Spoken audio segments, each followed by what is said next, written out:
Julho chegou e com ele a campanha chamada Julho Turquesa, que tem ações educativas e de prevenção à doença do olho seco.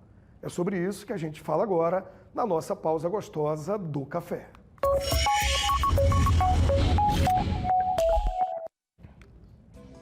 Com a gente aqui ao vivo, a médica, a oftalmologista, a doutora Elvira Ribeiro. Doutora, tudo bem com a senhora? Vamos tomar café?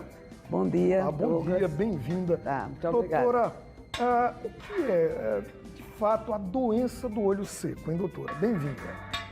A doença do olho seco é uma síndrome que acomete tanto a produção como a qualidade do filme lacrimal. E o filme lacrimal ele é muito importante para a proteção do olho, do globo ocular. Então é uma deficiência que está cada dia mais frequente, tanto no jovem como no velho. O idoso ele tem 70% a mais de chance de ter um ressecamento ocular do que o jovem. Mas hoje a gente está vendo isso com muita frequência no dia a dia do consultório, porque todo mundo fica com muito excesso nas telas e não dá uma relaxada, não diminui esse excesso e pisca muito pouco. Então está se tornando muito frequente a ceratoconjuntivite seca, que é a denominação do olho seco. Doutora, o ato de piscar, ele naturalmente dá aquela lubrificada nos olhos. Isso, quando você pisca, você lubrifica o globo ocular. E o filme lacrimal, ele é muito importante para proteger o olho. Ele protege o olho de poeira, excesso de calor, o ar-condicionado, ressecamento, de todo tipo de... Ele protege de bactérias, então ele é a primeira porta de entrada para você proteger o globo ocular. Então, a piscada, a lubrificação é muito importante para a saúde ocular. Doutora, quais os principais sintomas da doença do olho seco? Quando eu devo buscar uma ajuda de um especialista? Bom, o paciente, normalmente, ele tem a sensação de areia, sensação de queimação, a visão turva no final do dia, porque usa muita tela, coceira, ele tem uma série de sintomas. Mas a sensação de areia no olho é muito pertinente, é uma das queixas mais frequentes. Mas até queimação, sensação de que tem uma visão um pouco turva e outros fatores. Na verdade, são uma série de sinais e sintomas. A senhora tem anos de experiência médica e de consultório, né? Doutora, aumentou o número de pessoas que vai lá com esses sintomas e que reclamam, doutora, meu olho está ficando muito vermelho, eu estou percebendo um ressecamento. De quanto tempo para cá? Na última década teve uma alavancada, a pandemia deu uma força ainda maior? A pandemia deu uma força muito maior. Por quê? Porque as pessoas ficaram muito em casa, né? O trabalho foi muito em casa. E as pessoas ficaram muito no computador, no tablet, e não descansam a vista, né? É o dia todo. E quando chega à noite, ainda vai para o Zap, né? Que está muito comum.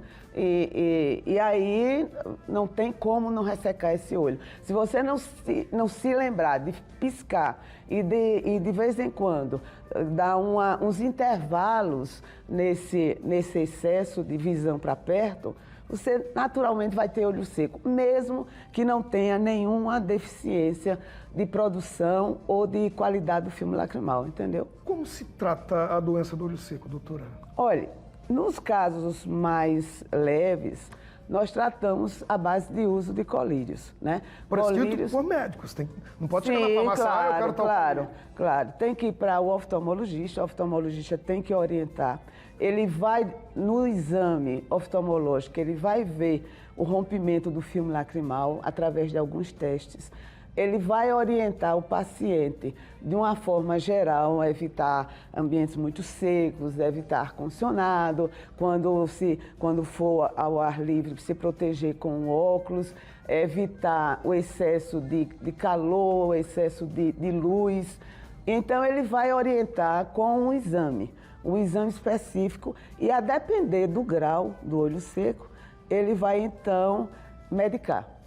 Na maioria das vezes, nos casos mais leves, a orientação quanto ao ambiente que ele está, né? Uso de umidificadores, evitar excesso de lentes de contato, uma série de medidas. Quando ele orienta o paciente, ele também já vê que tipo de olho seco ele tem. Se é um olho seco leve, que pode ser usado só colírios lubrificantes, né? Colírios lubrificantes que não tenham conservantes, também é importante, porque o conservante ele também aumenta o olho seco. Então, existem esses fatores, ele tem que orientar bem o paciente e também promover um bem-estar geral no ambiente em que ele está, né? Então, ele tem que fazer uma orientação de uma forma geral. Quando o olho seco ele é mais severo, é decorrente de alguma doença, porque nós temos várias doenças que podem levar ao olho seco, aí o tratamento já é um tratamento mais específico. Nós temos tratamentos à base de imunomoduladores, luz pulsada, mas são tratamentos mais específicos dependendo da gravidade do olho seco. E em alguns casos pode até ser cirúrgico, né? Pode, mas na maioria das vezes não há necessidade de cirurgia. Existem os plugs para aumentar a drenagem do filme lacrimal, existem vários tratamentos. Agora, existem os imunomoduladores, nós temos algumas doenças autoimunes que podem levar ao olho seco, por exemplo, o lúpus, a artrite reumatoide, a síndrome de Sjögren. Então, para cada um desses, existe um tratamento específico. Doutora Elvira, muito obrigado e que as ações aconteçam no Julho Turquesa de combate e prevenção ao olho seco. Um abraço para a senhora e até a próxima. Tá, eu só queria enfatizar, Douglas, o seguinte, que nós mulheres temos 3 vezes mais frequência de olho seco do que os homens. E o idoso, mais de 70% dos idosos têm olho seco. Então, é muito importante que a gente se hidrate bastante para evitar esse ressecamento ocular. Um abraço, doutora. Até a próxima, tá? Muito obrigada. Muito obrigado por ter vindo.